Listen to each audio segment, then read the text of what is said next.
Indonesia terbangun dari kontribusi pahlawan-pahlawan, betul?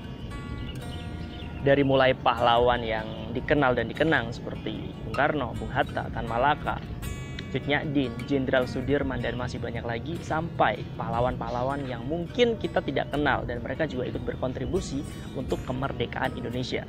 Mulai dari golongan petani, terus golongan pengusaha, sampai golongan bangsawan. Dulu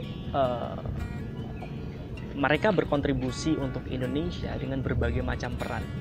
Ada yang jadi konseptor, ada yang jadi orator, ada yang jadi eksekutor yang langsung turun ke lapangan, yang katanya pada waktu itu mereka membawa bambu runcing untuk melawan Belanda. Nah, pertanyaannya sekarang adalah, apakah pahlawan zaman sekarang harus seperti atau sama halnya seperti pahlawan di era kolonial?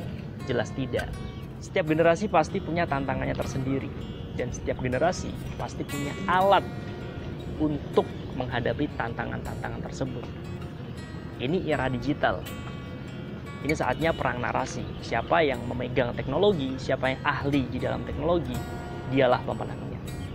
Lalu pertanyaan berikutnya adalah bagaimana menjadi seorang pahlawan di era sekarang ini. Kalau opini saya pribadi adalah kita belajar narasi.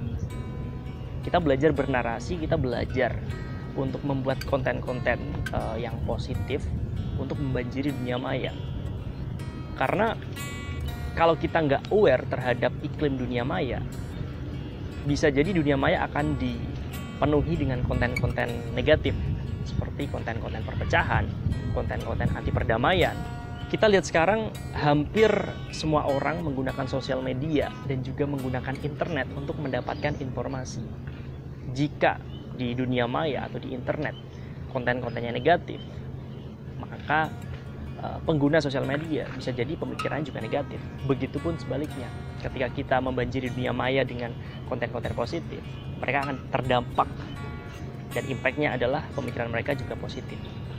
Maka bagi saya adalah cara menjadi pahlawan di era digital seperti sekarang ini, yaitu membuat dan menyebarkan narasi-narasi positif, konten-konten positif di dunia maya. Agar apa? Agar pengguna sosial media, pengguna internet juga terdampak dari konten yang kita buat. Itu menurut saya. Jadi menurut kamu, apa sih definisi pahlawan itu?